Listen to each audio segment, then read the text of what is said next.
what are your thoughts on style of training for people who don't want to be a bodybuilder or powerlifter? Goals are just to recomp, feel better, and be able to go play with their kids without tiring out.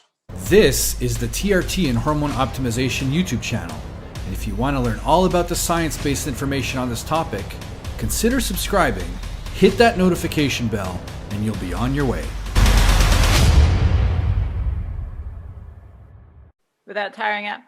I mean, the best way to train for somebody is the way that they enjoy. So, I used to always make fun of people who would do like Zumba or stuff like that. And if people enjoy it, like my mother-in-law does it, she enjoys it. Obviously, I would encourage somebody to weight train in addition to that. So if somebody wants to play with their kids and be optimal and recomp, that's going to have to involve some sort of weight training.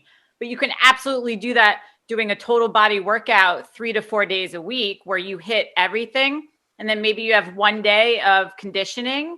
And then that would be plenty. If for somebody who wants to do lifestyle training, I would say 3 to 4 days would be optimal for them to strength train for those type of goals. I see it all the time with people who are like, I don't really need a 6-pack. Maybe a 2-pack is cool.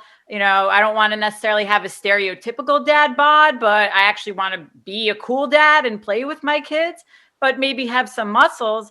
Yeah, that absolutely they can do that. Diet would be a big part of that too, but you can absolutely train in a way that is enjoyable and you don't have to do body part splits necessarily. Gil, you agree? I agree with her 100%. The first point she hit is the key, and I speak about this about nutrition all the time. Adherence is number one. I could tell you here is the scientific proven way for you to increase your goals on a physical level with exercise. And if you absolutely hate it, you maybe last a week or two. If you do something you love, you're probably going to do it for a very long period of time. And doing something is better than doing nothing. So adherence is number one. Therefore, find something you enjoy. I don't care if it's bowling, golf, as Ali would tell you. I mean, I used to make fun of golf. I'm like, that's not a sport. That's like playing chess. And until I went to the driving range and I couldn't move my entire left side of my body the next day. Do something physical. Your body's a machine. It's not designed to sit at a computer all day. Get up and go for a walk. Do anything. Literally just do anything.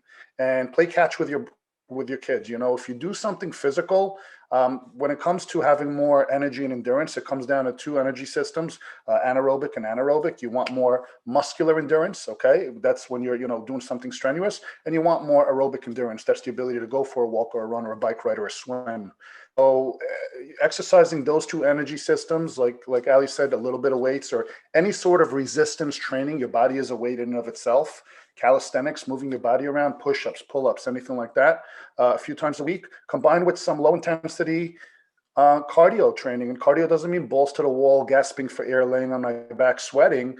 I can go for a 40-minute walk or go hiking in the woods, and my vascular system is going to improve. My oxygenation is going to improve, and it's going to make me less fatigued or tired less quickly when I am playing with my kids or running around kicking a ball. So just move your body and find ways to make it fun. And now give this video a thumbs up and go watch one of these videos to learn a ton more about TRT and hormone optimization.